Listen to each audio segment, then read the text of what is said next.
Complaints दी है, उनको डराया जा रहा है, धमकाया जा रहा है, उनके घर तक आदमियों को भेजा जा रहा है। रात को 3-3 बजे 3-3 4-4 गाड़ियां घूम रही हैं कि उसको डरा धमका के उसको पहले क्यों जरूरत पड़ा सर जंतर मंतर छोड़ के? देखिए, आप सब देख रहे हैं कि बीते 23 दिनों से ये बेटियां सड़कों पर बैठी हैं, लेकिन इनकी कोई सुनवाई नहीं हो रही है। इसलिए आज ये जंतर मंतर से निकल करके सीपी आई और हिंदुस्तान की जनता का ध्यान अपनी ओर खींचना चाहती हैं और ये बताना चाहती हैं कि देखो, जो सरकार बेटी बचाओ बेटी पढ़ाओ की बात करती है, महिला सम्मान की बात करती है, वही सरकार उसकी नाक के नीचे बीते 23 दिनों के से जो है सड़कों पर बैठी बेटियां, इनकी कोई बात नहीं सुनी जा रही, बल्कि इनको दबाने का प्रयास किया जा रहा है। इनके हौसले को, इनके मनोबल को तोड़ने का प्रयास किया जा रहा है। और आज ये निकली हैं, ये हिंदुस्तान की जनता को ये बताना चाहती हैं कि जिस मजबूती के साथ, जिस हौसले के साथ, जिस हिम्मत के साथ हमने अखाड़े में कुश्ती लड़ी, उसी मजबूती हौसले के साथ हम अन्यायियों के खिलाफ लड़े हैं, ताकतवर रसूखदार लोगों के खिलाफ लड़ रहे हैं। हिंदुस्तान की हर बेटी को ये कहना चाहती है कि तुम घर से बाहर निकलो, अपनी आवाज को बुलंद करो, अपनी आवाज को उठाओ, क्योंकि आज अगर आप नहीं निकले, आज अगर आपने अपनी आवाज को नहीं उठाई, तो कहीं ऐसा नहीं हो कि हिंदुस्तान में जो थोड़ी बहुत न्याय की उम्मीद बची है वो भी खत्म हो जाए। समर्थक नजर नहीं आ रहे उतने जितने सड़कों पे होने। देखिए, ये लड़ाई यहाँ हमें कोई प्रदर्शन नहीं करना है बहुत बड़ा, हम राजनीतिक लोग नहीं हैं। इस लड़ाई का मकसद यही है, हम तो इनसे लड़ लेंगे, लेकिन इस लड़ाई की अलग, इस आंदोलन की सोच हर घर घर तक जानी चाहिए। हर घर घर से लोग निकले और अपनी आवाज को बुलंद करें, अन्याय के खिलाफ लड़ाई लड़ने की जो है एक मुहिम की शुरुआत करें। यही संदेश है इस आंदोलन का। अब इस मुहिम का क्या मकसद माना जाए, क्योंकि धरना प्रदर्शन तो पिछले 22-23 दिनों से चल ही रहा था जंतर। देखिए, ये पूरे देखिए, हिंदुस्तान की लाखों ऐसी बेटियां हैं जिनके खिलाफ शोषण होता है, अन्याय होता है, अत्याचार होता है और वो अपनी आवाज को नहीं उठा पाती हैं। उनकी आवाज को मजबूत करने के लिए दिल्ली में ये जंतर मंतर में केंद्र बन करके बैठी हैं। और तमाम वो बेटियां जिनका हौसला टूट जाता है, जिनको डर लगता है, क्योंकि अत्याचार करने वाले ताकतवर लोग होते हैं, रसूखदार लोग होते हैं, उनके हौसलों को पूरी तरीके से तोड़ने का काम किया, उनके मनोबल को तोड़ने का काम किया और बेटियों के हौसले और बुलंद उनको मजबूत करने का काम ये बेटियां कर रही हैं। इसलिए आज ये बैठी और इस लड़ाई का आगाज जिस तरीके से हुआ था, इसका समापन भी उसी तरीके से होगा। और तमाम इस सरकार में एक नहीं अनेक ब्रजभूषण जो बेटियों के साथ शोषण और अत्याचार करते हैं, उन्हें जेल जाना ही पड़ेगा। WFI जो है भंग हो चुका है, इसको लेकर के भी तो आप लोग कुछ अगर थोड़ी भी नैतिकता और वो होती तो उसने पहले ही इस्तीफा दे दिया होता। इस्तीफा नहीं दिया, सरकार पूरी तरीके से फंस चुकी है, क्योंकि सरकार ने देखा 23 दिन इनके हौसलों को तोड़ने का काम किया, मनोबल को तोड़ने का काम किया, फिर भी ये बेटियां हिम्मत के साथ बैठी रही। हिंदुस्तान की जनता डट करके इनके साथ खड़ी रही और सरकार को भी ये लगने लगा था ये लड़ाई ये बहुत बड़ी होने वाली है। इसलिए आनन फानन में उनसे FIR दर्ज की, फिर भी उसने सोचा कि आप ताइए उठ करके चली जाएं, लेकिन ये नहीं गई। इसलिए उसने पूरे फेडरेशन की लीग को खत्म कर दिया।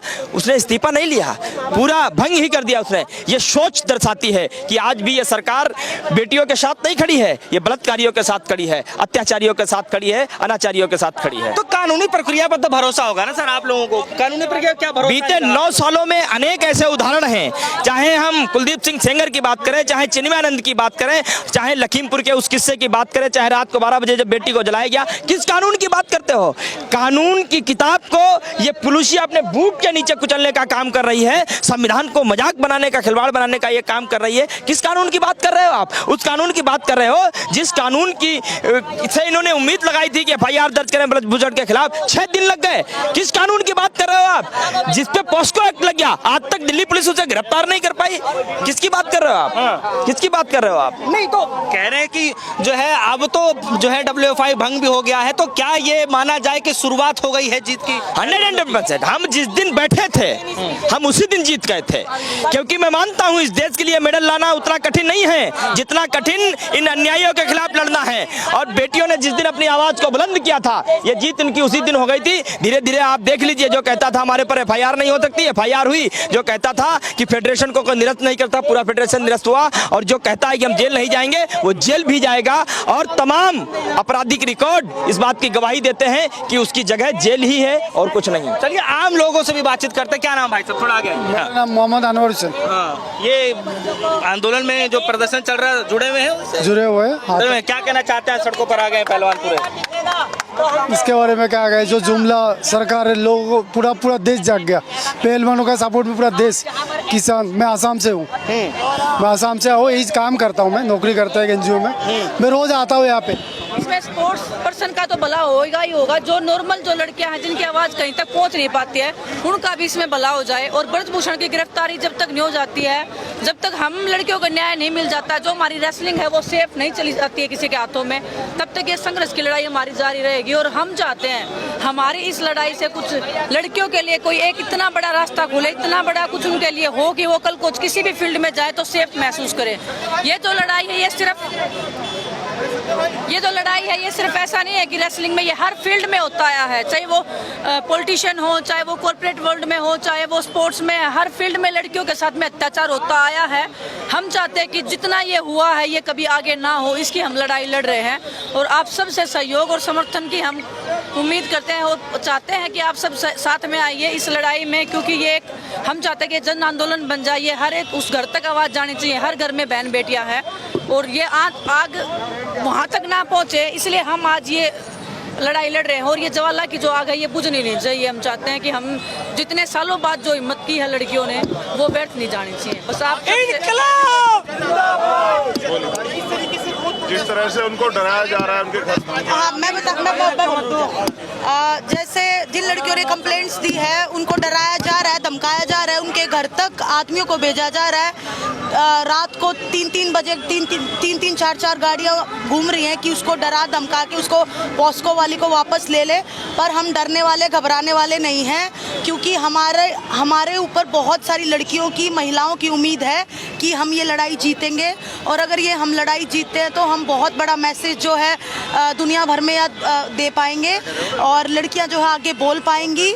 अभी जो है हमारे पास इतनी महिलाएं आती हैं, इतनी लड़कियां आती हैं कि हम आवाज़ नहीं उठा सकते, हमारी तो FIR नहीं होती, हमें दबा दिया जाता है, हमें तो घर में ही मार के बिठा दिया जाता है।